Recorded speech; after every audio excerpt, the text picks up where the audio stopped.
procedural issues on voting before we actually undertake a test vote. Each council member has a voting pad.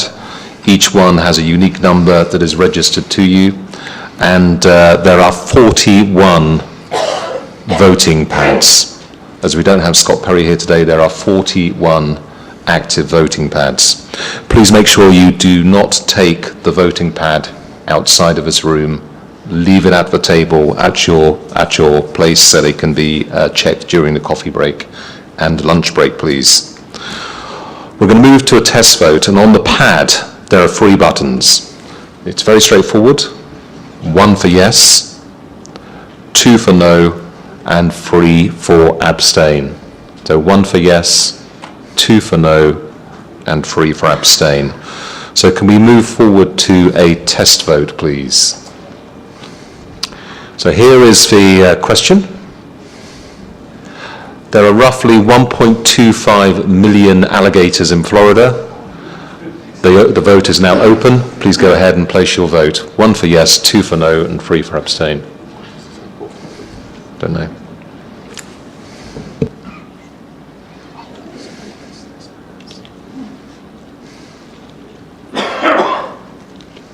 A few more to come.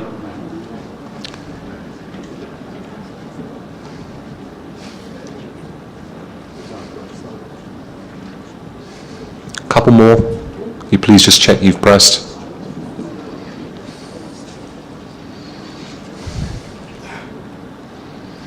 Has everybody placed their vote?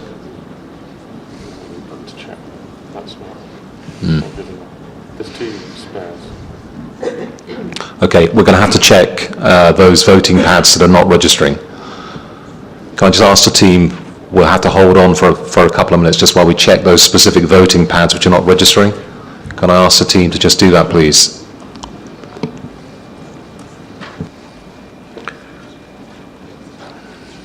Please just bear with us while we do this. It's really important that they are all registering.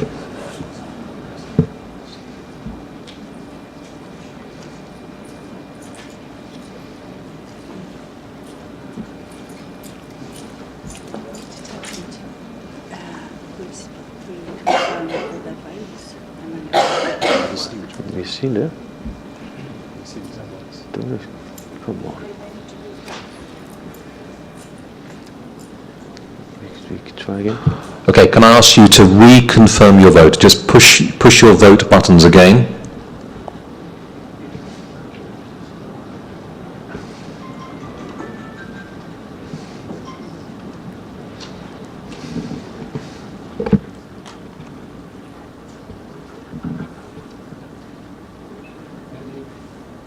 Could you push it? It doesn't matter what it is. Important subject. Try again, Bob. Okay, so we have one voting pad which is not operating properly. No.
Okay, thank you. We now have 41 votes registering. I think just can we redo the test vote again, please, just so we can be completely sure. Don't vote yet, please. The vote is not open. Can you re-clear the question?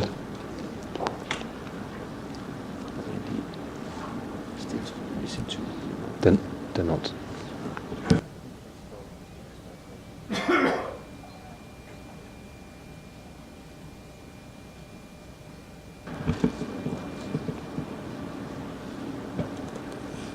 Are we ready to reopen the vote?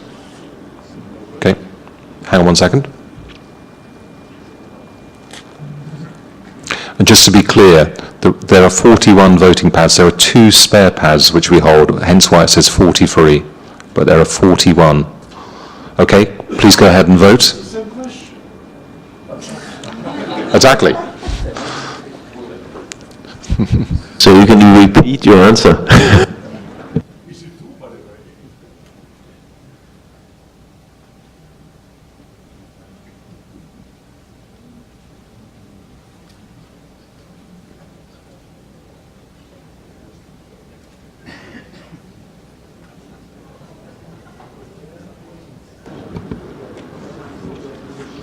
Can everyone please go ahead and place their votes? There's quite a lot of people that haven't done so.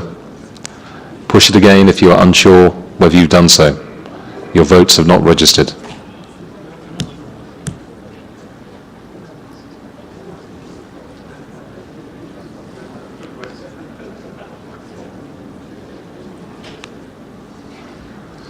Get your pen and papers out. This is not working. We need 75%. So Yeah. There are still people whose voting pads were working last time that cannot have pushed the button.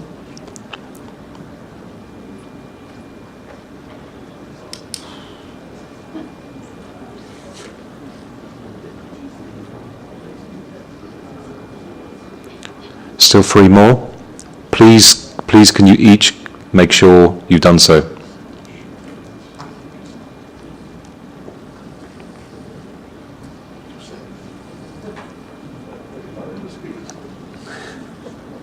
change the vote.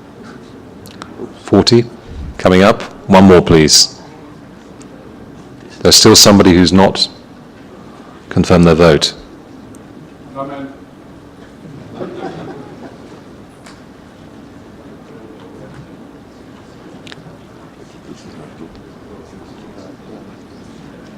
Can we identify that voting pad?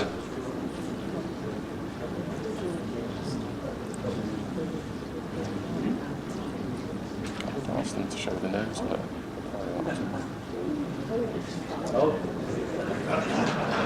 Great, thank you. We have 41 votes.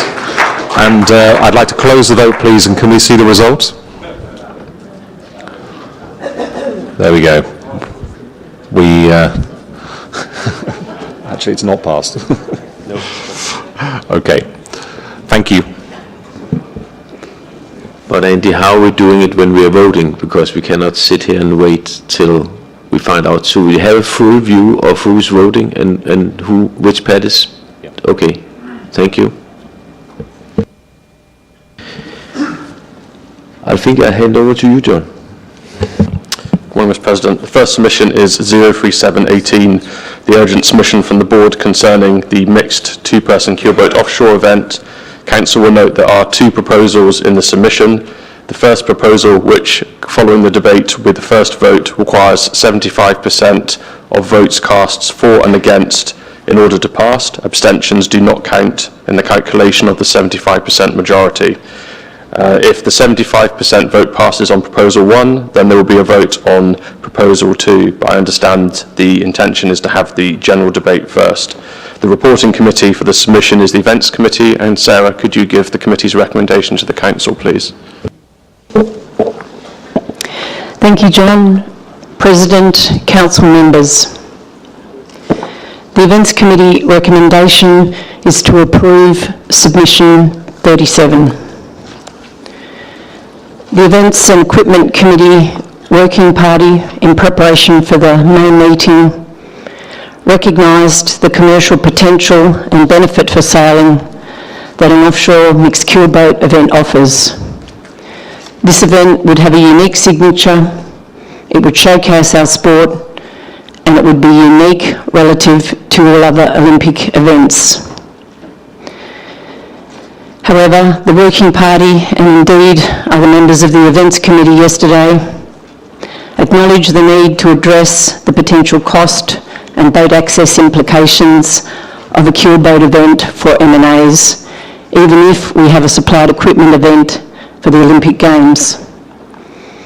It is also recognised that we need a suitable system for qualification to give as many nations as possible the ability to seek Olympic qualification in this event.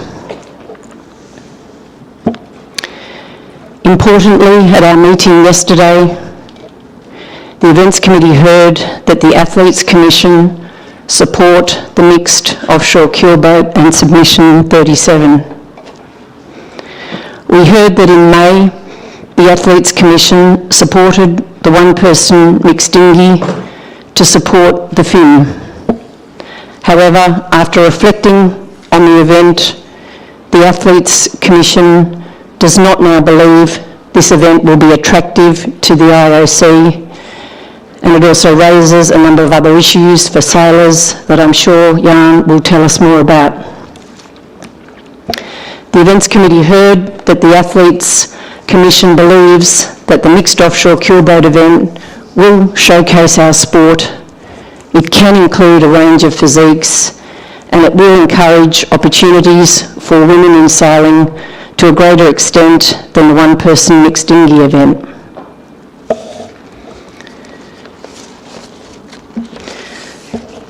Reason 3 of the board's submission refers to M&As expressing great concern with the mixed one-person dinghy event and concerns about how this new event could work.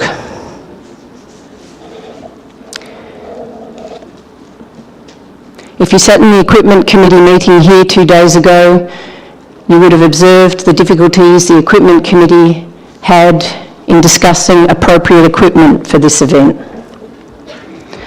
The 2024 Working Party have had similar difficulties in looking at appropriate formats for this event. In the Working Party format report, our considerations about this event can be summarised as follows. This event presents the most challenges for both format and equipment, and the most risk in terms of creating an event that may not meet the IOC requirements. It is important that this event is credible and that World Sailing can answer appropriately the questions the IOC will ask about all new events proposed. The Working Party considered that there were more viable format options if the same or similar equipment is used than if different equipment is used for the men and the women. In that case, the Working Party's view was that it would be more difficult to create a compelling event. The Working Party noted that an event that had different equipment for the men and the women and potentially racing on separate courses could significantly add to M&A cost, needing 2 types of equipment, potentially separate coaching and additional rib, so M&As are effectively funding 2 events for the prospect of a single medal.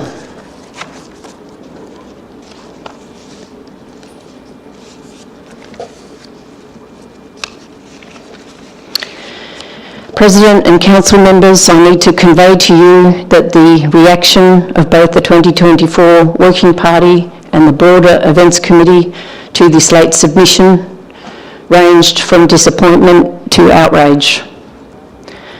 Although our Regulation 23 process is flawed, the Events Committee has been guided in its work by the policy decisions that this Council made in November 2017.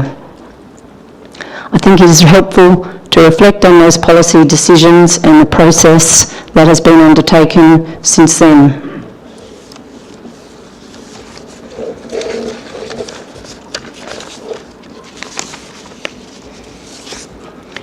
The Events Committee was charged after November 2017 to make recommendations about these events for the 2024 Olympic Games. This council had a strategic discussion in November 2017 and approved some guiding principles that provided the framework for us to work within.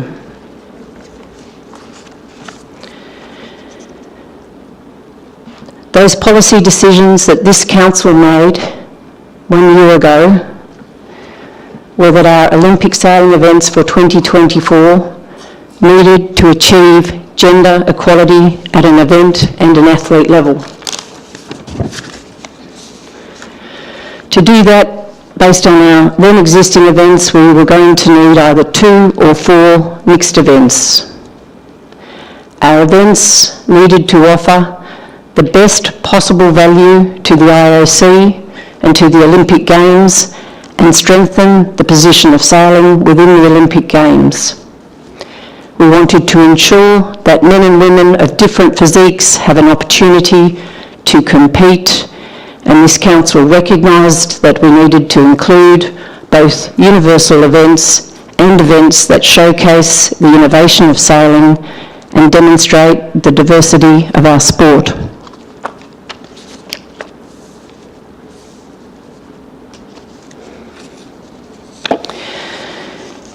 The Working Party then looked at which events to put under review, and that was not an easy process, and we eventually recommended that 5 of the 10 events be put under review.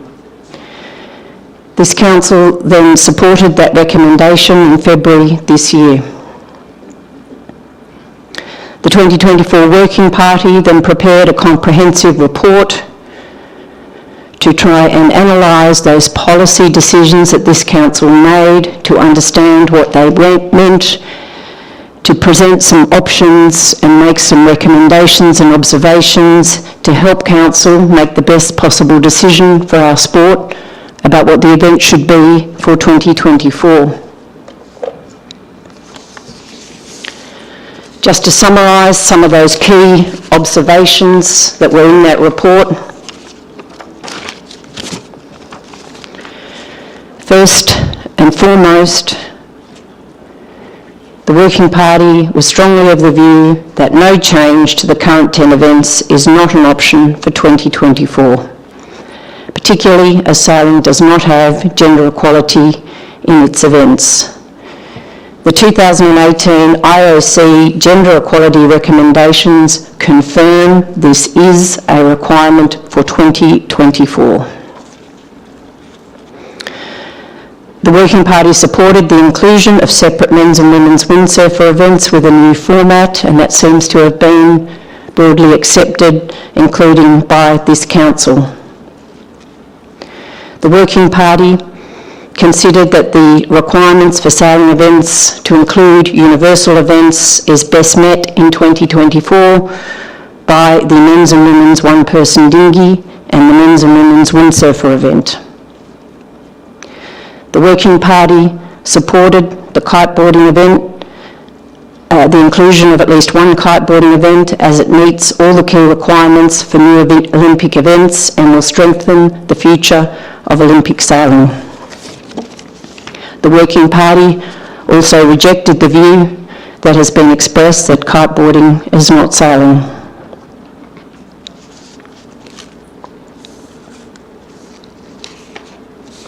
The Working Party also noted that there's a risk that an event program which has the same event for men and women and significantly different equipment will raise questions with the IOC.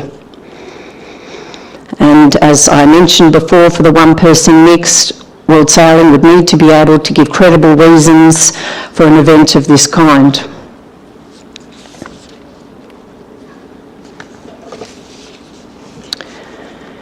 So we came to May, and there were a number of submissions on the board. We had a very good range of options on the table in May for our event decision for 2024.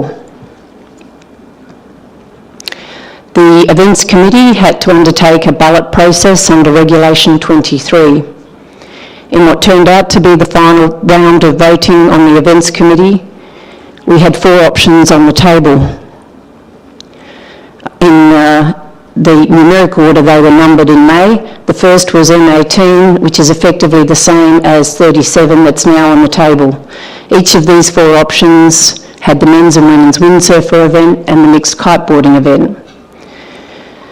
So M18 is effectively the same as 37 that is now before us, which included the offshore keel boat and the mixed 2-person dinghy. The second was M22, which is the 1-person mixed dinghy with the mixed 2-person dinghy. The third was M36, which was the addition of a new women's single-handed boat and a men's single-handed boat. And the last option on the table was M45, which had a single-handed boat for men and a 2-person dinghy for women. The result of the 14 votes cast at the Events Committee in May was 8 people supported M36 with the addition of 2 single-handed events. 3 supported the offshore mixed keel boat, 2 the mixed 1-person, and 1 the single dinghy for men and the 2-handed for women. So the Events Committee then recommended M36, the addition of the 2 single-handed events to this Council in May, and Council had the option to approve or reject that submission before, or that recommendation before going to the ballot on the submissions. That recommendation was rejected by this Council. Council then had the opportunity to decide what submissions you wish to put on the table. That process occurred and voting commenced, and the last 3 options on the table for this Council were M18, equivalent to 37 now on the table with the mixed keel boat, M22, the current slate with the mixed 1-person dinghy, and M36, the Events Committee recommendation with the 2 single-handed dinghies. The Events Committee recommendation then dropped off, and the final vote for this Council was between the mixed offshore keel boat and the mixed 1-person dinghy, which is effectively the same vote that we are making, the Council will be making today. The mixed 1-person dinghy was successful as an event by a very small margin, I think 3 votes. I recall sitting in that Council meeting and there was 1, maybe 2 questions asked about what mixed 1-person dinghy event is and what it would look like. When a spokesperson for the submitter was asked that question, he did not know, and he said that the Events Committee would have to work that out. As I've already said, the Events Committee has tried to work that out.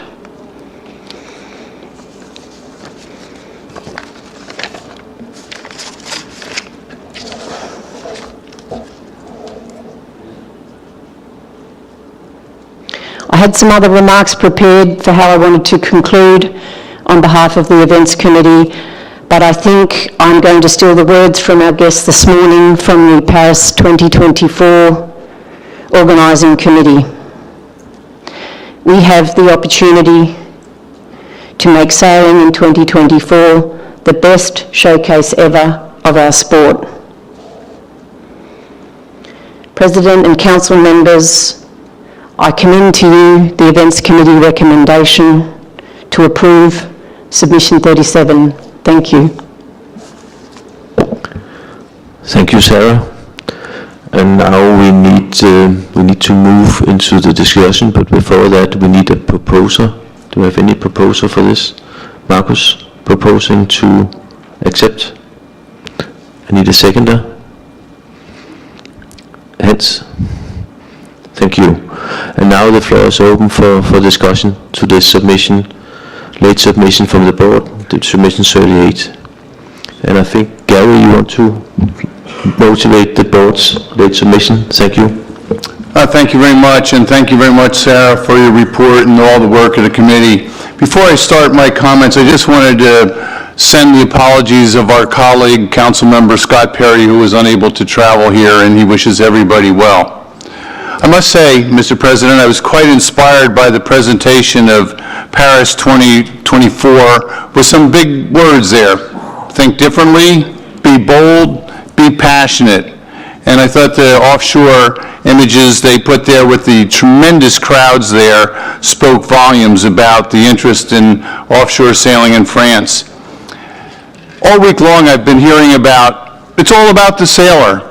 And I look around the room and every single one of us understand that what we do is all about the sailor. And just for the record, I spent about 10 years of my life trying hard to campaign a Finn, and since 1971, I'm still a laser sailor out there in a great boat, so I'm sympathetic to both the Finn and the laser. Yesterday, the Offshore and Oceanic Committee enthusiastically voted to support Submission 3718 and looks forward to being involved in developing an exciting offshore event that will be universal, sustainable, and financially accessible to all M&As, and this motion was approved unanimously. There were a number of issues that were expressed during the committee's discussion, and I'd like to just go through several of those. First of all, the benefits.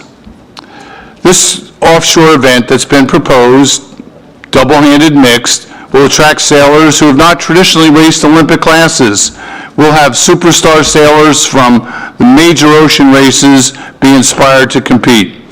Athletes will be a wide range of sizes and ages. It'll provide a unique platform for the media and our broadcast partners. Viewers and race fans will be able to follow the race boats 24 hours a day in all time zones online, and then we'll be able to interview these people during the races, something that's unique in any sport in the Olympic Games. And we will stand out from any other sport in the Olympics with an event that goes 2 or 3 or possibly even longer days. And it'll allow the host countries like France and later Los Angeles to showcase their coastlines on television and on these internet broadcasts.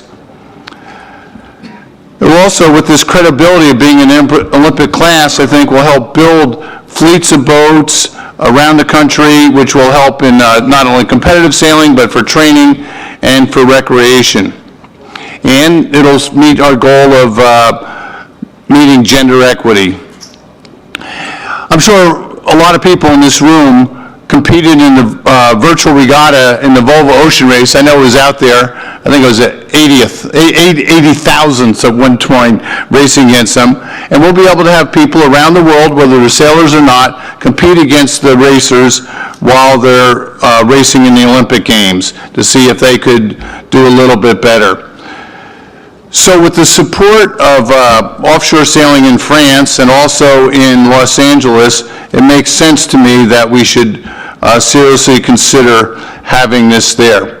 Now, there were some questions that came up, which are fair and really important. First, universality, which is really important in the Olympic movement. We've been able to define that over 50 countries host offshore races throughout the world. We would expect that all 6 continents would qualify for the Olympic Games competition. And we know that more than 50% of all sailors compete in some kind of offshore keelboat worldwide.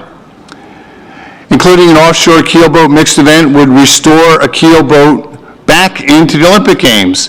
I mean, in all our lifetimes, we all remember Stars, Soling, Tempest, the Elliots, Dragons, 5.5 meters. In fact, 12 meters, 8 meters, and 6 meters were once raced in the Olympic Games. Double-handed racing is a fast-growing segment of the sport, and many of these sports exist, and I thank Carlos earlier giving me a list of some of the countries that have double-handed offshore racing: France, Italy, Argentina, Denmark, UK, New Zealand, South Africa, Canada, Switzerland, Austria, Poland, United States. This will also help bring the Yacht Club, which is a fundamental institution of our sport, back into the Olympic Games. Next question, funding. The proposals offer an exciting new concept that reduces the cost of providing equipment at the Games for the competition. You don't need to buy a boat to come to the Games. And the qualification regatta is one of the things that came out at our offshore meeting yesterday, is we can use existing fleets of boats, and there are many. a number of yacht clubs, universities, our charter companies, sailing schools, public sailing programs, and manufacturers are all resources for these boats. And qualification regattas can be conducted on these boats. So there's a great opportunity to showcase boats and attract sponsors to be out there. And then let's not forget the tremendous amount of viewership and spectator interest in races like the Vendée Globe and the Volvo Ocean Race. People care what's going on because they can follow it while you're underway. Sustainability, which President Anderson mentioned, has been a high priority, and World Sailing has done a good job, is a great opportunity to showcase that sustainability is important and something that we're doing and take very seriously. Qualification. As mentioned, and as we all know, how you qualify for the Games is a big project and needs to be done carefully, but by having qualifying regattas in all continents and around the world using existing boats, this will become an accessible event. There's also some questions about security and safety. In consultation with Stan Honey, who chairs the Offshore and Oceanic Committee, he feels that you would need about 6 patrol boats to escort the boats around the race course. And we all know at our regattas, at our Olympic regatta, there's always naval vessels and harbor patrol boats to make sure that there's no problems at all out there. Along the way, we have some tremendous expertise in offshore racing with our committee, the Offshore Committee, and they, as I pointed out, would love to be part of this and help us attain boats. It's important to point out that all the races will be compliant with our offshore special regulations, Category 2. We also hope this will inspire sailing organizations to acquire equipment. The New York Yacht Club recently commissioned the build of 20 new 37-footers, and the club itself is paying for that. So there's many reasons to do this. We've certainly heard a lot of noise over the past month leading up to this meeting, but I encourage you to listen to what the Events Committee is suggesting, what our board is suggesting after a tremendous, robust conversation, and support this submission. Thank you very much, Mr. President. Thank you, Gary. Pablo? Thank you, Mr. President. Dear fellow council members, just to put things in context, I want to tell you I'm very glad to be sitting here and that you don't have to stand up in my memory today. So,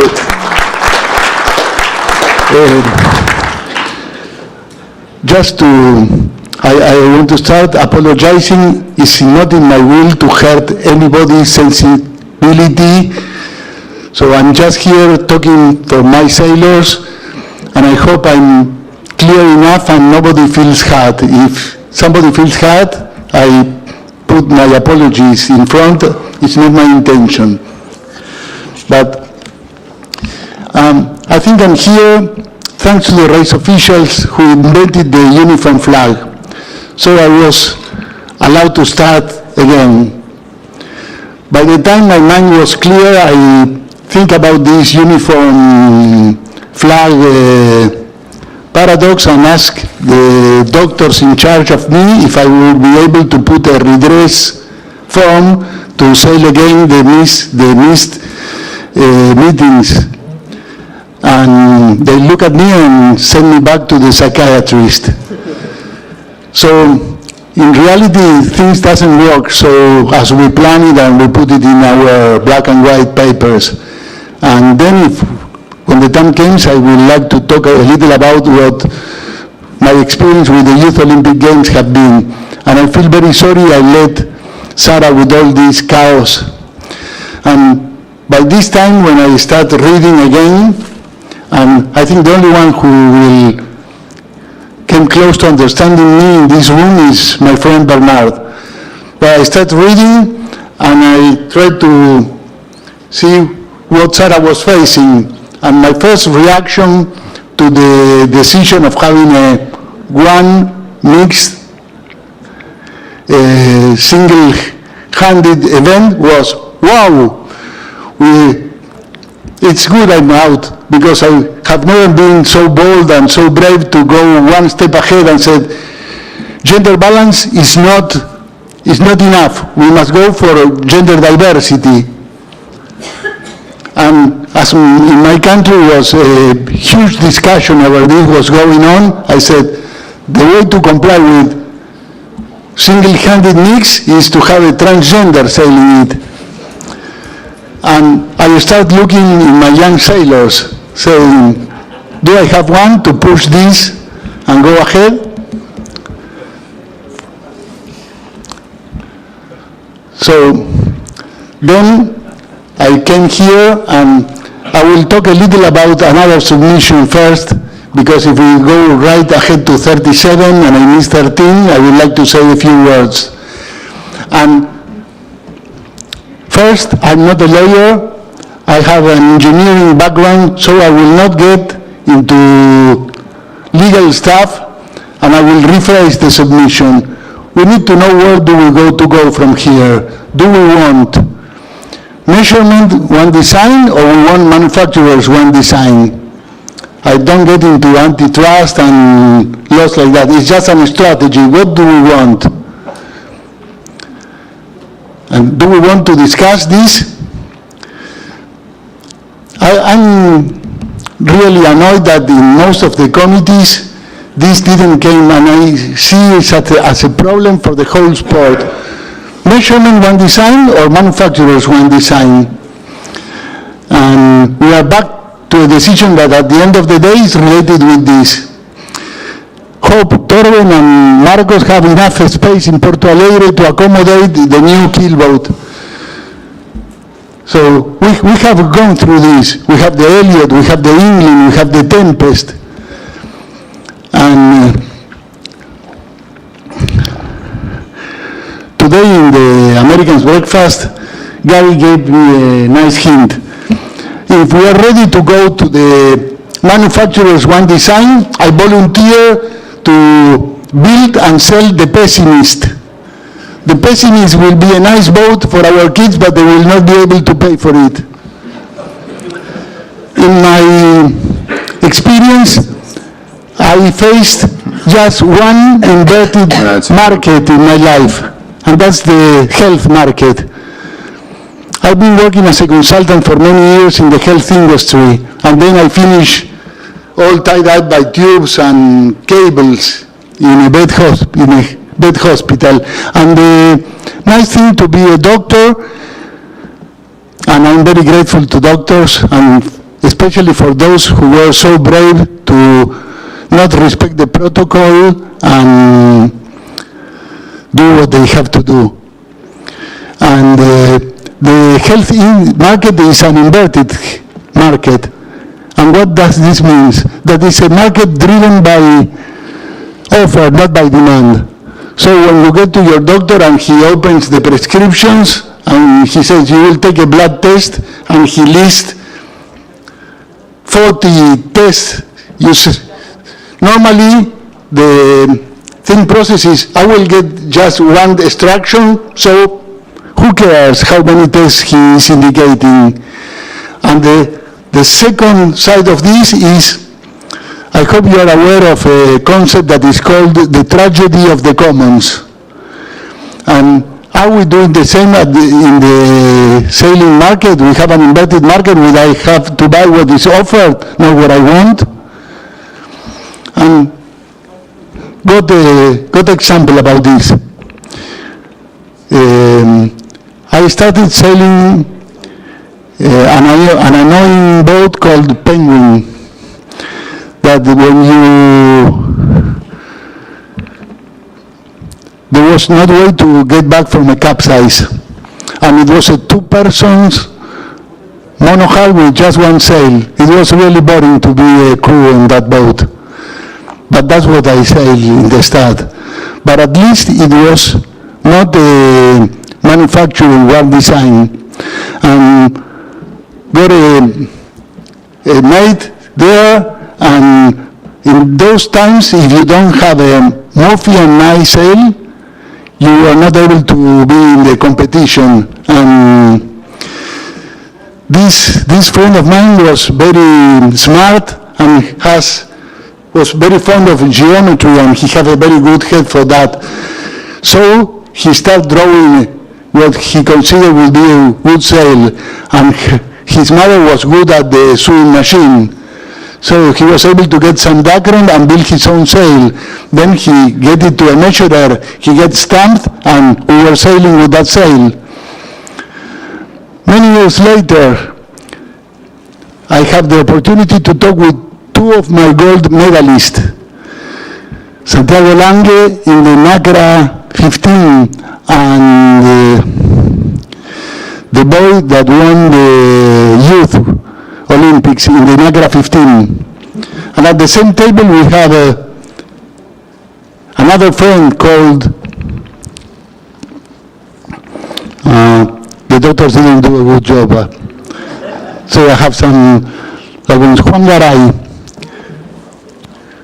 Juan is a great sailor and a great sail designer, and he got the opportunity to design the fin sail used by Sir Ben Hale at the Olympics, and he also got the opportunity to design the star sails for Jan Percy. But he is not able to design any NACRA sail for Santiago Lange or our NACRA 15 sailors. He's not allowed to do that. So where do we go from here? As we are not able to discuss the Argentine submission, that I will rephrase it into what do we want? Do we want manufacturers one design or designers one design? Measurement one design? What our aim is? Thank you, Pablo. I think by the regulation there has to be short comments and they have to address the issue on the table. So could you please... We should blame my previous diet because this is a consequence of my illness. Thank you, Pablo. So I apologize for not being clear, and I asked for redress, but they said, no, the heart is already done. You should have not eaten so much at the early days. So I take what I deserve, and I will be as short as possible, Mr. President. But take into account that I missed these meetings for 3 or 4 years, and nobody wants to hear me at the hospital talking about sailing. I think, Pablo, you have to finish. I'm an obedient sailor, Mr. President, so I will finish as you ask. Thank you. Be bold, be sailors. Thank you, Pablo. And some of the things you addressed is actually in the next point, so we're coming back to some of those. Thank you. George Worsler. Thank you, Mr. President. As a keelboat sailor and participant in one of the last keelboat classes at Olympics, it's not easy for me to speak against keelboat introducing against to the Olympics. But with my other hat on, representing a bunch of countries from around Europe, and I see most of you are representing your surrounding countries and are in the same situation. I feel myself obliged to speak against submission 33. The reasons are different. The main problem of our group and our countries against this submission is that to introduce new equipment, new event and new equipment needs a lot of financial effort from our countries. I know that you recommend to have supplied equipment, but we saw already many times supplied equipment, and if the supplied equipment is there, say, I don't know how many countries would participate in this discipline at the Olympics. I doubt that more than 12, but if the supplied equipment is there, it is not possible that we send athletes to the Olympics without experimenting, training our athletes in this equipment. And everybody knows that even if you keep it secret, which equipment that will be, that in very short time, all interested MNAs will know exactly which equipment this is, and they have to order at least 2 boats, but the wealthiest will order 4 boats and prepare their athletes for the Olympics with that equipment. Our countries cannot afford this. And if we are talking about universality, the universality is on one side, one aspect that we create a high quota for the cheapest boat, for the most simple boat, the laser, and therefore we show that we can have at the Olympics, say, 35 or 40 MNAs from the laser, and that decreases the participation of the MNAs of their nations in sailing at the Olympics. But this is not the universality. The universality is if an equipment or an event is worldwide spread, and as the more sailors sail in this equipment, the more universal is the equipment and the event. And with this submission, we would eliminate one of the most universal classes of our sport, the fin. Therefore, taking in consideration the financial effect, taking in consideration also that I'm not sure that the physical abilities can be considered in a two-person keelboat equipment, as it is now, that there is one possibility for every over 85 kilo man to participate. The pre-last is that we have a short time. In 3.5 years, we have the first qualification event for the 2024 Olympics. I am not sure that before November next year we will get to a point where we already have the equipment. Then you have only 2.5 years to make it possible for your athletes to prepare for that, and for the MNAs to get the funds to even make them possible to compete in this program. This is the time factor. And the last is that I don't know how you plan it, but I'm afraid that such an equipment will be again manufacturer and equipment, and taking in consideration the uncertainties in the, in the antitrust issue, I don't recommend to approve this, this submission. Thank you. Thank you, George. Just for the record, you mentioned submission 33, but you meant 37, just for the record. Thank you.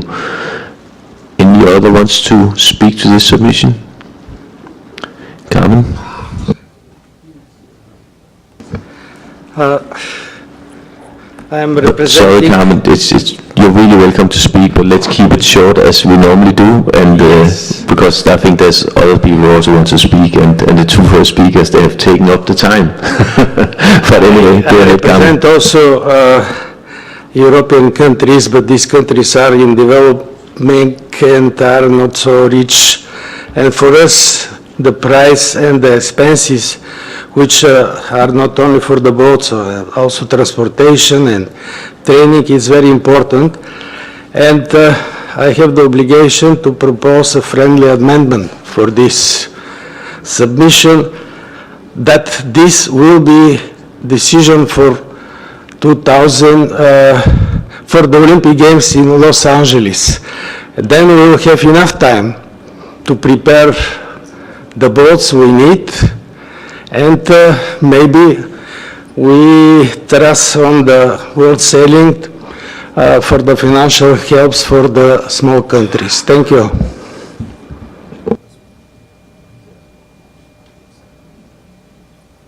Thank you, Carlos. Carmen, sorry, but Marcus, you will have to accept the friendly amendment or not.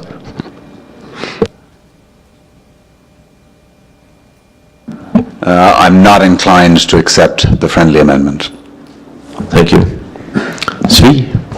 Before I start, a very, very small request. Not all of us are English speaking, and I understand from now on, John will be the presenter of everything. John, please speak a little slower for us, please. The next one, if we can have on the screen before us what we are talking about, because it will help. We have for 2 or 3 minutes, there are 37, and then it disappeared. Please bring it back again so I know what to talk about. And the last one, I want to put my resentment, but it's too late now.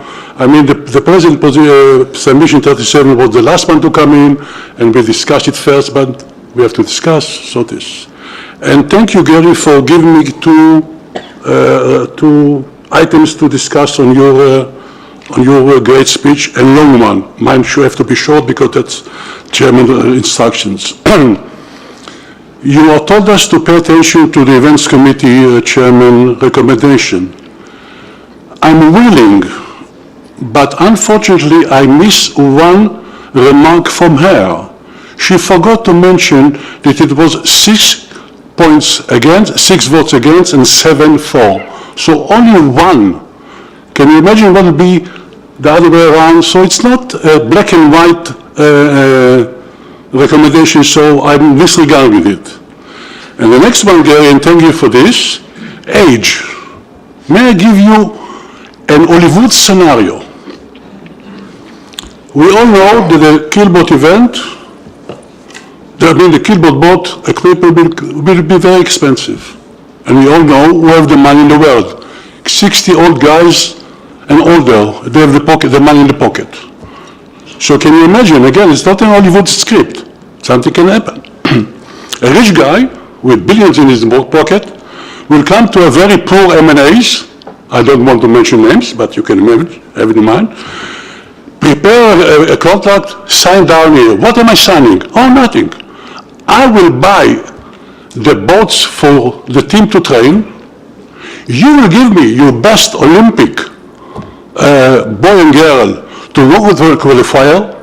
They will bring the ticket to the country, and I will go to sail in the Olympics. It can happen. Not far-fetched. Do we want it? I don't know. And then again, Mr. Chairman, may I thank you for the reasons in 37, and specifically reason number 3, if you allow me to read it, it's very short. Since the media meeting, many MNAs have expressed great concern with the mixed one-person dinghy event. After considerable thought into how this new event could work, the board does not have confidence that it can be presented as an attractive and workable event. I agree with every word, every comma, every period, absolutely I agree. As a matter of fact, Mr. Chairman, if you remember, when we met for the Group D in Istanbul, I told you this is impossible to do. But if that is the case, what about the kites? They're using the same system. Why you leave the kites there? Why not remedy everything? Once you remedy something, please remedy everything. Thank you. Thank you, Svi. Matt? Thank you, President. As Gary Jobson mentioned, Oceanic and Offshore Committee enthusiastically and unanimously supports 37. But I think we need to think about a couple of intersecting opportunities that we have as a sport. Firstly, in the Olympic Games, it's important that we reflect the diversity of our sport at the Olympics as much as we possibly can. This is a way to do it. We can debate how many of the people in our sport sail keelboats or offshore capable keelboats, but whatever the percentage is, it's an extremely large percentage of our sport that's represented globally. We also have the opportunity here to significantly increase the number of people who will be viewing our sport at the Olympic Games. I mentioned a few days ago, and I mentioned 6 months ago, that we are in Group D. There are only 2 sports in Group E. We are the second bottom group in the Olympic Games in terms of viewer numbers. We must, as a sport, focus on how do we get into a higher group and have more people watching our sport at the Olympic Games. This is critical to the growth of our sport globally. Very few people seem to be mentioning about growing our sport. Surely one of the main aims of this council, of this organisation and this board must be to grow our sport.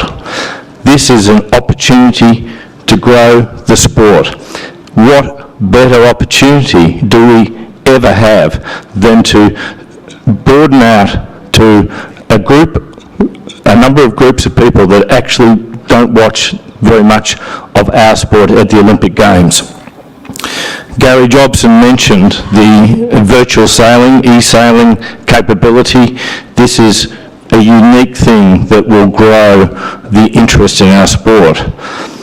It's certainly the 24-hour nature of this event will mean those people in other time zones have got the ability to watch one live sport. That will be our sport. It will be the only sport in the other time zone running through the 24-hour nature of the event. With the ability of tracker and onboard cameras, and we certainly have the expertise, especially via people like Stan Honey and others, to make sure that that is produced in a world-leading sense, we have the ability to bring our sport through the 24-hour nature into the living rooms and laptops of people right around the world. This is a seriously unique opportunity. At the Offshore and Oceanic Committee, there are a number of ways of, with supplied equipment and continental qualifiers using existing fleets, as Gary Jobson mentioned, to make sure that the cost of the event is low. But also, don't forget, we're replacing mixed one-person dinghy.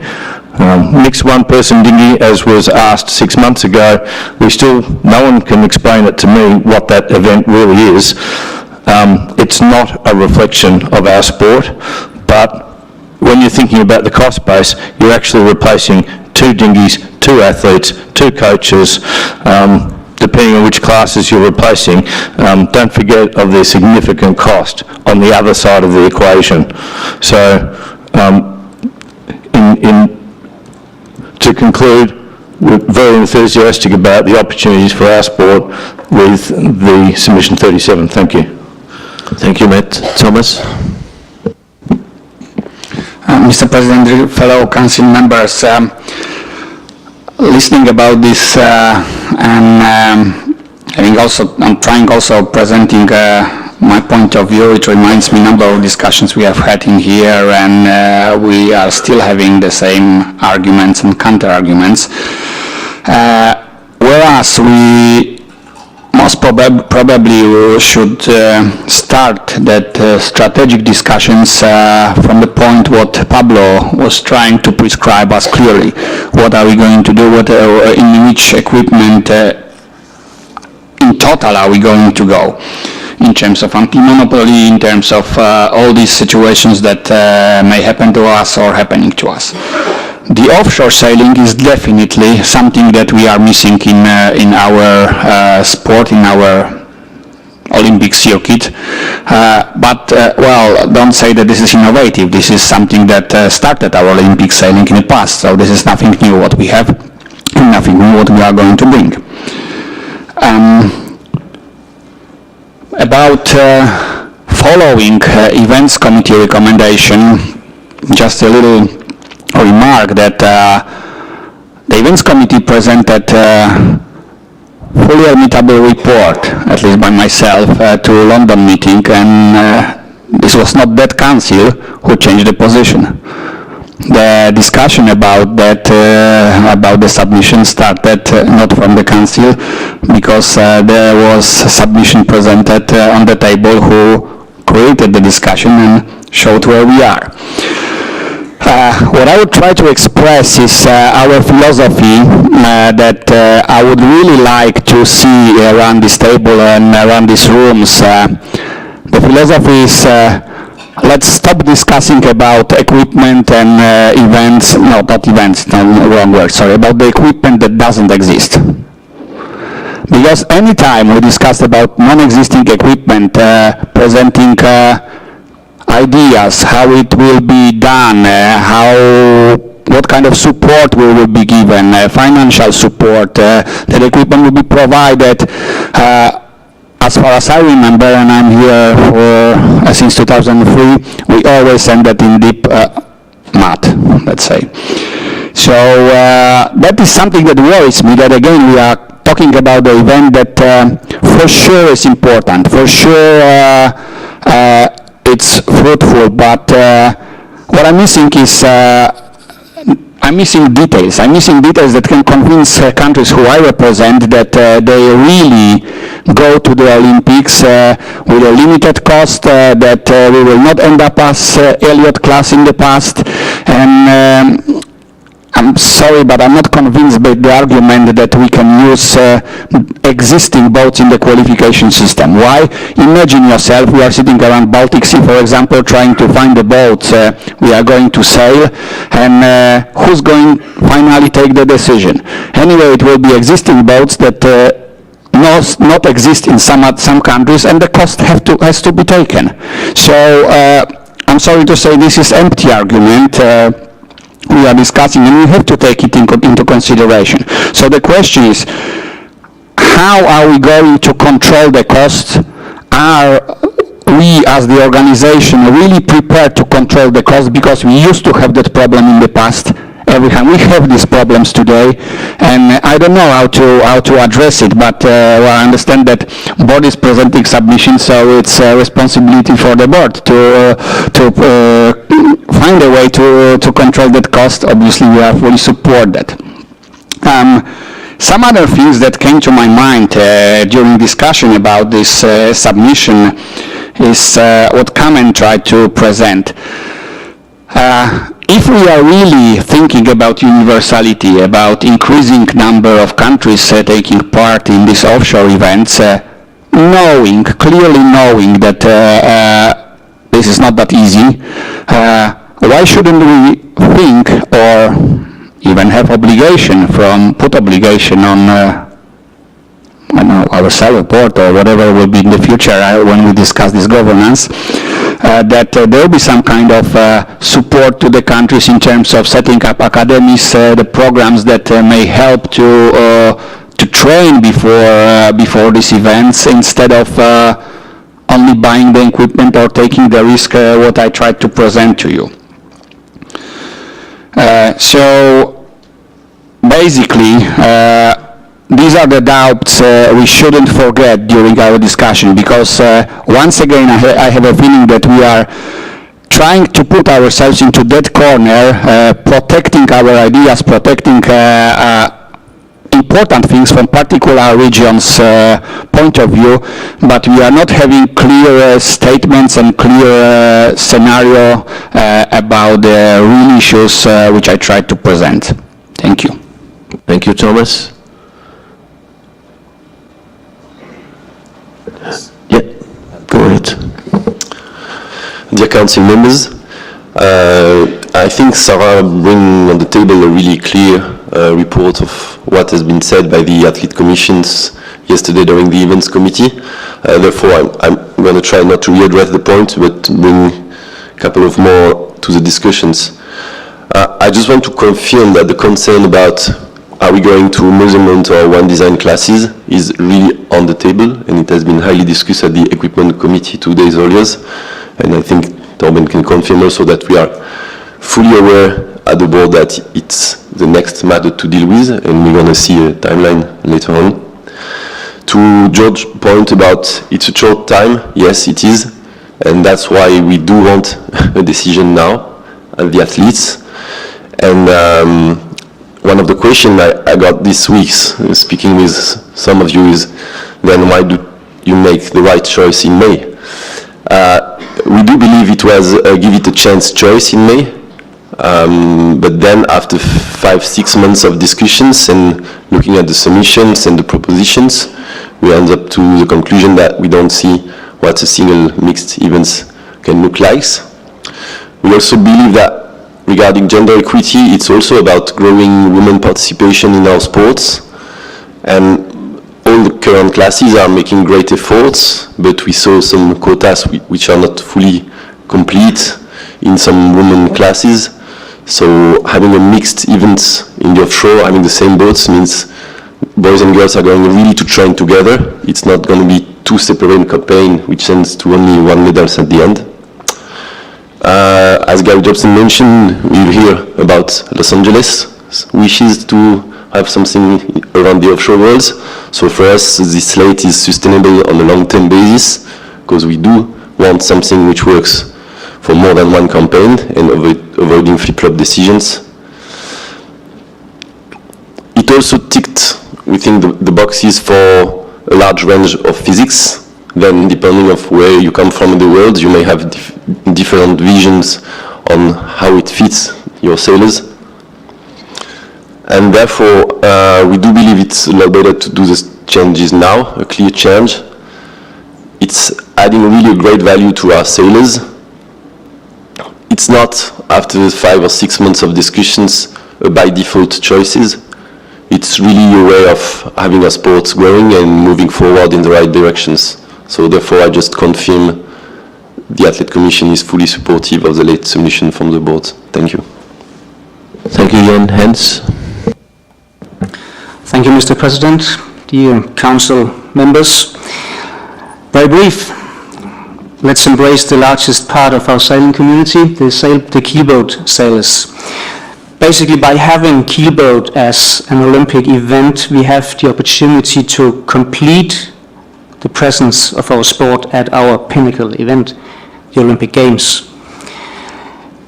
Our current Olympic athletes will, most of them at some stage, sail an offshore keelboat in their professional career.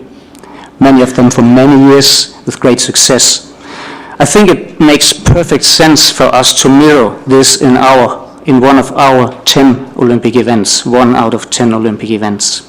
It will, like no other event, contribute to showcase sailing as a sport for life. We from the Group G support the events committee recommendation, and thank you for the work, Sarah, and your working party. And I'm confident we, the World Sailing Community, Paris 2024, and future Olympic organizers will make a big success out of this. Thank you. Thank you, Hans. AJ? Thank you, Mr. Chairman. There was a word about universality, about one of the classes that was spoken about. I just wanted to present some facts on that.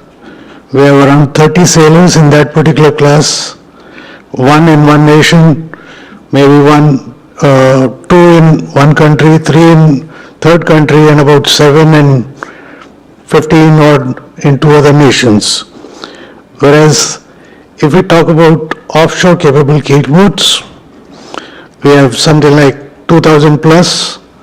We have about 15 to 20 events annually in Asia, and we have almost 35 plus nations who have offshore capable keelboats. So we have a much larger community available to us, which would benefit if we go by the submission of the board and we support the submission of the board. Thank you. Thank you. Peter?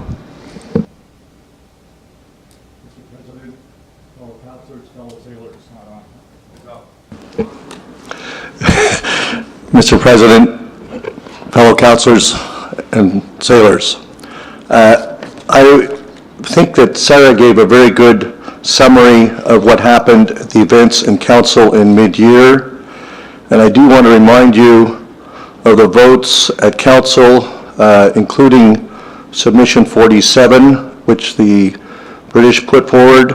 The last vote was, as Sarah properly pointed out, was 20 with M22 and M18, M18 being essentially submission 37 now. The vote was 22 to 19, and the principal reason for that vote was to support the Finn class. I'd like to refer to what Gary said in terms of being bold and being innovative. I think Finn sailors are bold and innovative. I think Finns have at the Masters close to 400 boats participating from about 45 countries. I think the event in Rio that was not on the media when they were offshore for a day in the waves was a beautiful event, and to watch those Finns sailing in 25 knots of breeze was spectacular. So when we go to the criteria that have been given to us by Agenda 2020, and when we think of the 4 submissions that Council passed a year ago and our discussions at mid-year, I do not believe that the quota for the mixed 2-person dinghy can be more than 10 boats. I'm not sure when Gary talks about 50 boats in universality. I do not feel this event has the universality to the same extent that the laser radial, the Finn, and the 470. Secondly, costs. The boats that are being anticipated in equipment will cost 2 to 3 times what any of the existing boats cost. I think that's factual. I am concerned that we might select a boat that is not presently an international recognized class. We have done a terrible job as a council in this century eliminating 4 keel boats. I'm partial to the Soling, that one is eliminated, the Yingling, the Star, and the Elliott. I hope we don't make another mistake.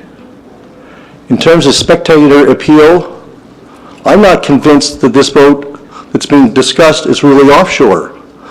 I find a 6 or 7 meter keel boat to be smaller than a Soling, and when I hear the security concerns, I hope that 6 patrol boats can cover it. I spent 10 days in Weymouth, and I saw 30, 40, 50 police boats, 3 layers, in the playing field, which was very small compared to an offshore race.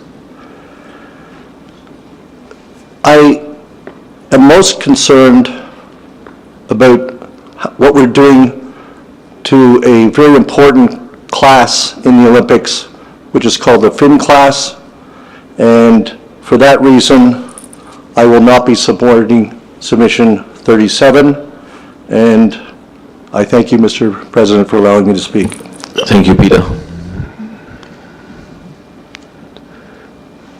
Marcus?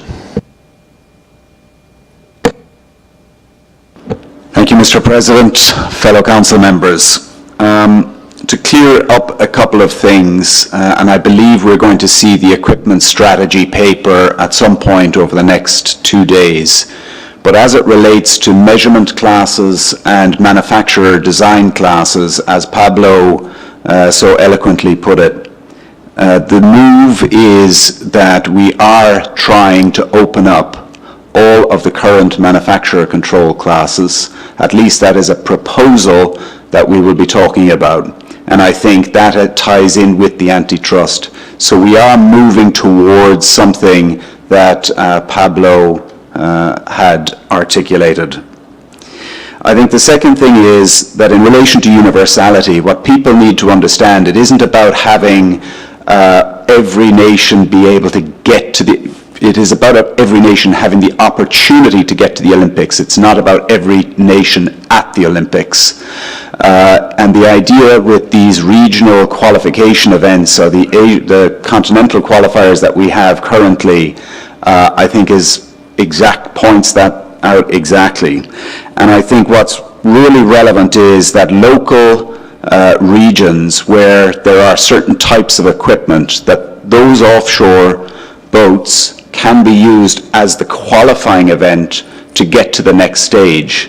And so it isn't about, yes, if you qualify and you start getting towards ultimately representing your nation at the Olympics, then I accept whatever the Olympic boat becomes very important, and there is a cost to that. But in terms of starting the process on that path to the Olympics, the intention, as far as I understand it, or some of the ideas, are that we would use boats that are popular in those particular areas. Just like when you look at match racing, the Congressional Cup is run in a different boat to the racing in Bermuda, for example, or indeed the Wilson Trophy in Fireflies in the UK, and the Hinman Trophy, which is the team racing event in the US, being done in 420s. So the idea is that you would do it in local fleets.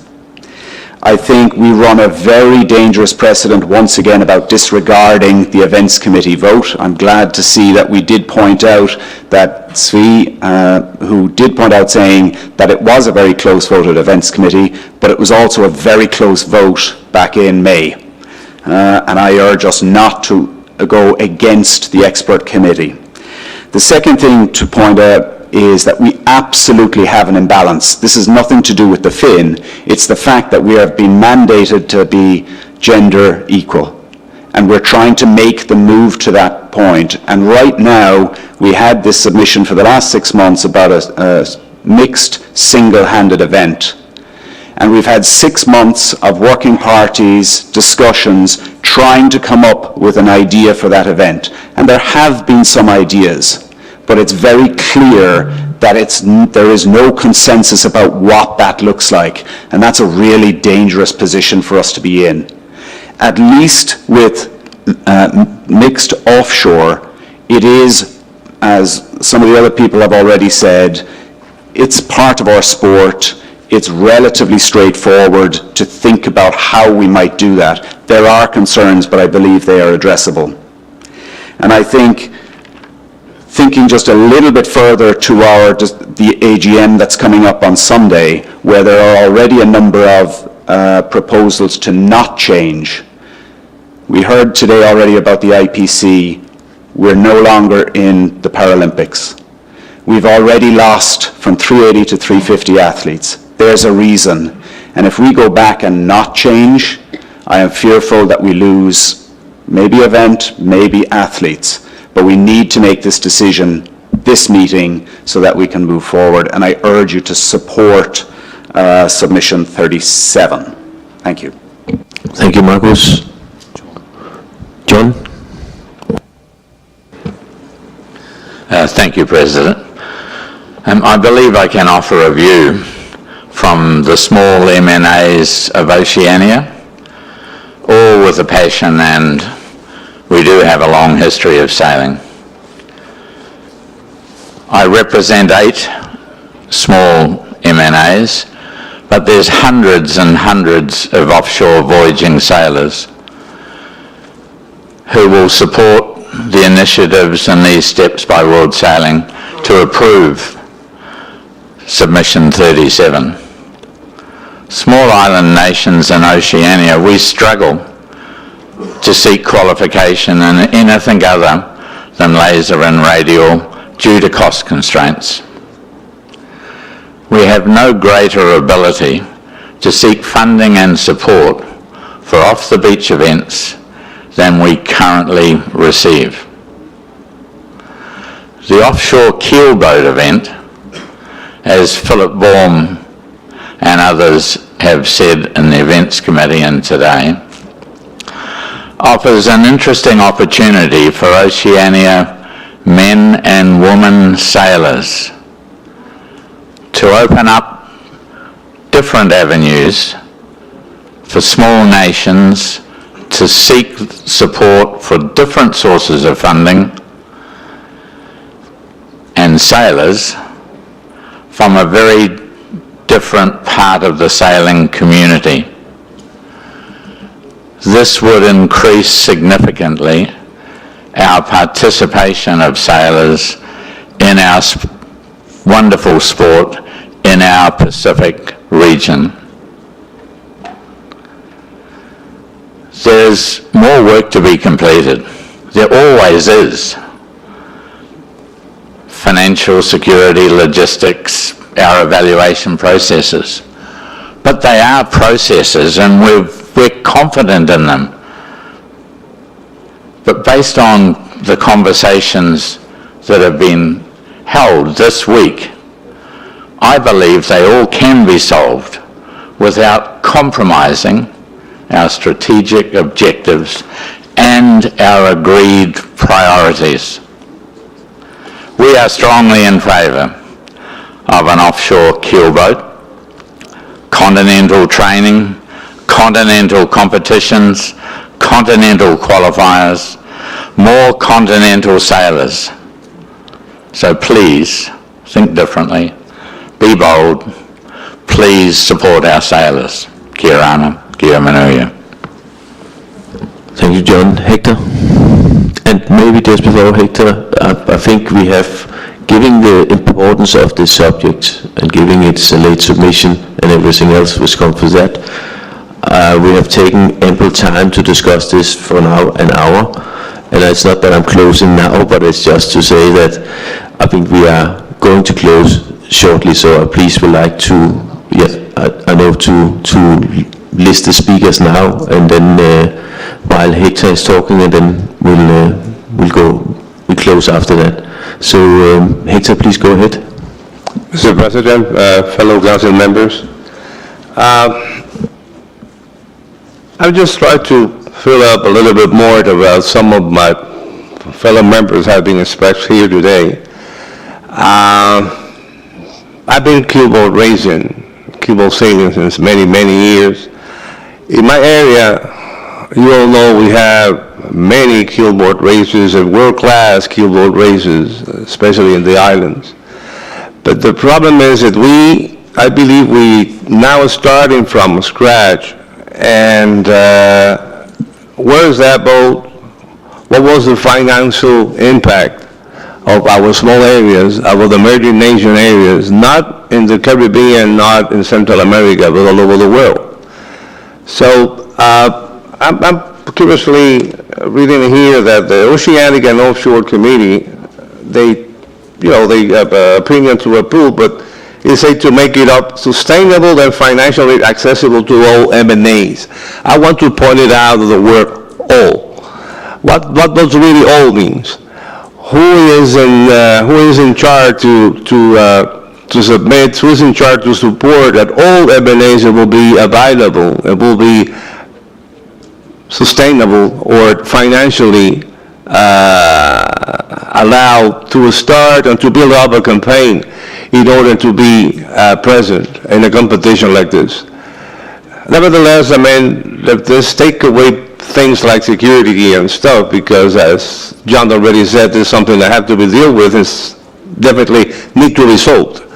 But I'm really concerned about my region. I'm really concerned about our sailors and how do we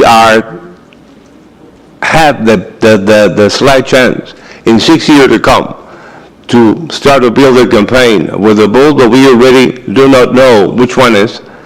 How do we can get financially support from our NOCs in order to tell now we have this boat, we still don't know the price, but now we are dealing with something bigger.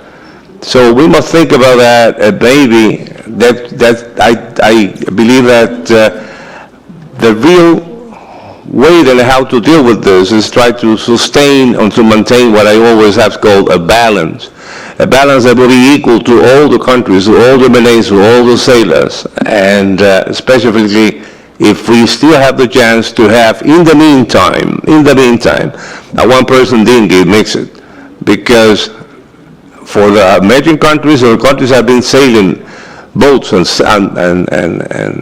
equipment like the laser, the radio, and the standard, it will be right now quite more easy than try to keep on ongoing a substantially campaign in order to be present in the years to come.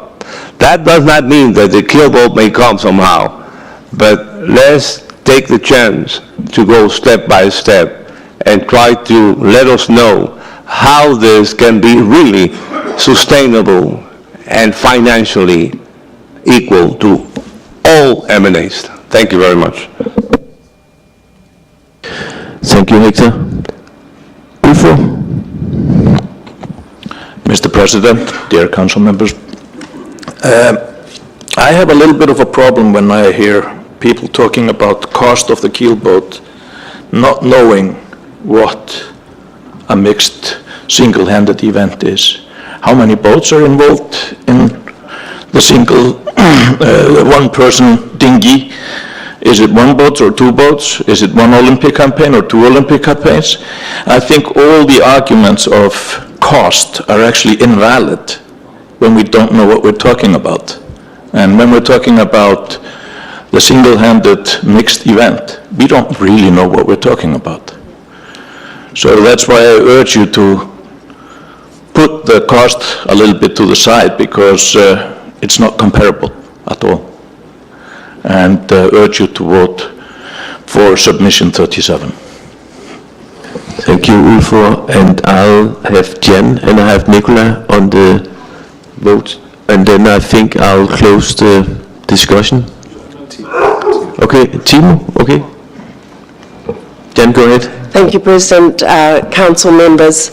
I think that it's fair to say, if you attended the Governance Commission yesterday, that our decision-making process as it currently stands is somewhat flawed, and that doesn't just relate to Olympic equipment and events. However, I think you need to look past the current decision-making process, because most submissions that come to us do not contain all the information that one would like in order to make a decision. So quite often this council is asked to vote on the basis of a principle rather than fully fleshed out costed proposals. The proposal that you voted on in May was exactly on that basis. And what we're asking you to do today is to vote on principle again. Do you want to have an event at the Olympics that represents the diversity of physiques, innovation, and a large population of our sport?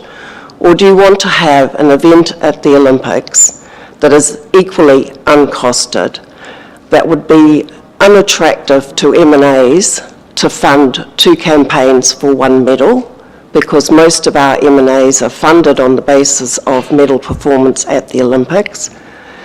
So I would urge you to think about the principles of what is being proposed. The details on most of the proposals that we vote on has to be developed subsequent to our voting. So I would urge you to support the keelboat in submission in 37 and listen tomorrow to the Governance Commission's position on how we should go forward in making decisions within this council. Thank you, Jan. Timo, and then Nicola, and then we're closing. Mr. President, members of the board, members of council, thank you. A lot has been said about costs, about the question of who will participate, about the thoughts of creating a monopoly. I just want to point on two issues. First of all, Hans said that many people, or we may see that people go from their Olympic sailing career to a professional offshore sailing career. That's what we see in other sports as well, that people go from their normal Olympic career into a professional circuit. But that doesn't mean that these professional circuits have to be Olympic equipment or Olympic disciplines. And one point that for me was really interesting, when I came home from the May meeting, and I really was not sure what we voted on with this mixed one-person dinghy. I came home and my young sailor said, "Wow, that is a good decision." And I said, "Sorry, why?" And they said, "Yes, that is the first time that World Sailing realized that team racing should be part of the Olympic Games." And then I started to think, okay, we are not talking about fins, we're not talking about any other boats. We are talking about a chance in a discipline to do something new. And I just want to ask you, please think about that when we are coming to a vote. Thank you. Thank you, Timo. Nicola? Mr. President, dear council members, dear friends, no surprise, I will vote for submission. I will support submission 37. As the current president of the French Sailing Association, one of my most important tasks lies in strengthening the position of sailing as an Olympic sport. In a context where other universal sports are trying to enter the Olympic program. I, for one, believe we have to find the best possible balance between keeping our sporting traditions strong on the one hand, while aiming to innovate and remain an attractive sport on the other. Last May, I was delighted with the choice made by the World Sailing Council to include kiteboarding for the 2024 Olympic Games. It came as a fantastic recognition for the kiteboarding community, and I believe it will bring an element of modernity to our sport. However, we must take further steps in our aim to embrace the whole sailing community and showcase the full diversity of our sports. We all know that diversity remains one of our main assets. We have now reached a crossroad, and the international sailing community has to decide, a decisive choice to make to become more inclusive. Every world sailing stakeholder should therefore ask themselves this one key question: how could we possibly reject the majority of the sailing community by not holding an offshore sailing event at the Olympics? Thank you, Mr. President. Thank you, Nicholas. And I think we've had a lot of voices around, we've heard a lot of issues, and we've also used a lot of time taking the importance of this vote and this submission. I'd like to address some of the issues which were discussed around the table and which was aired here. When we're talking universality, I was hearing us talking equipment. I'm sorry to say, but I believe equipment is not part of our universality. That's the sailors. What is really special in this sport, that is that you can sail in different, you can jump from one class to another class, and you can be an excellent sailor. And we have so many ways of showing it, and it's that what we are seeing more and more. We are seeing many Olympic sailors going into America's Cup. They're jumping into World Ocean, and they're continuing. That's universality, not if it's one or the other class. I don't want to even mention names of a class, but I think all the classes are great, and all the classes are developing great sailors, but the universality is the fact that our sailors can do a lot of things, and they can go in a lot of direction and experience this great sport in many ways. Some of the discussions was relating to buying influence. I think it's this event, you can do that at all events, it's happening today. But I think this event probably has a bigger threshold for entering than many of the events that we are having today, including the equipment. So I think that is not a worry that we should consider, because then we have many other issues that we need to consider. Time has been mentioned. I'm not a favor of Regulation 23, but we have never ever made a decision so early. Normally in the old days we made a decision in November for the next coming 4 years, choosing equipment that hasn't been tried before by Olympic sailors. So time, I'm very sure we have the resources around these tables and in our committees to make the right decision in due time for all the things which we need to tick off before having completed the full event and having everything, how we conduct this event. I'm very sure, I believe in this organization. Sailing's fields of play is 70% of the globe, and I think you should support this great event and this great submission in order to showcase that in the Olympics. Thank you, and now I would like to move to the vote. So just to repeat what I said, and I will say it slowly, taking on board my good friend Svi's comments, there will be potentially 2 votes. The first vote is on Proposal 1, which is to the 75% vote to agree to make the change out of time. If we obtain more than 75%, then we will have to vote, I suspect, then shortly on Proposal 2. The 75% is the fors and againsts, so the abstains do not count in the calculation, nor do if you don't press your button. And as a reminder, please press the button very hard. That's where we're finding that the votes don't register, so please press your button hard. If there's no questions on the procedure, then I suggest that we open the vote, please. So press 1 to approve, 2 to reject, and 3 to abstain on Proposal 1.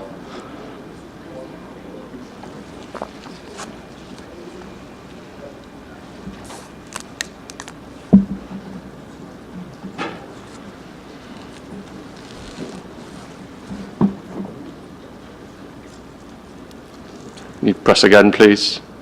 It reconfirms your vote, so you can press as many times as you want.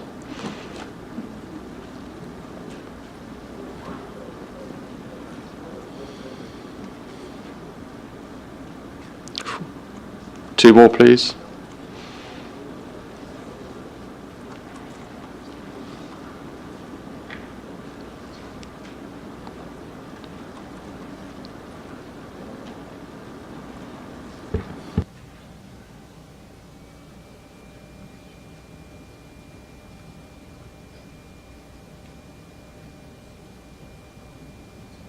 I think we're just going to check the ones that aren't registering. One more.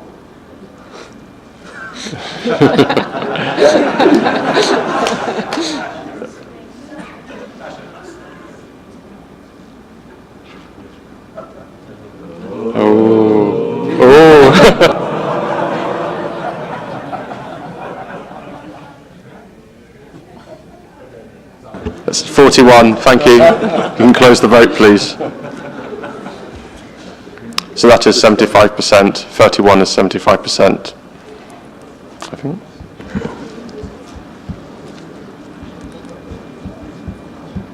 Yes, that's 79%. So Proposal 1 is approved. Therefore, there will now be a vote on Proposal 2 to change the mixed one-person dinghy to the mixed two-person keelboat offshore.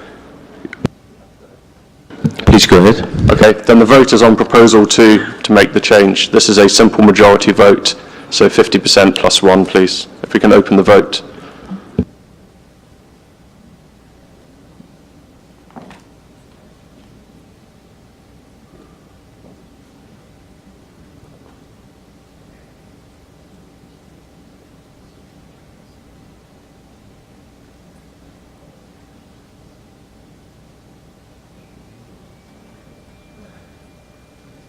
I'm good like a cramp here, trying to. 3 more, please. I don't know how much harder I can push the thing. Can I close it? You don't want her coming around.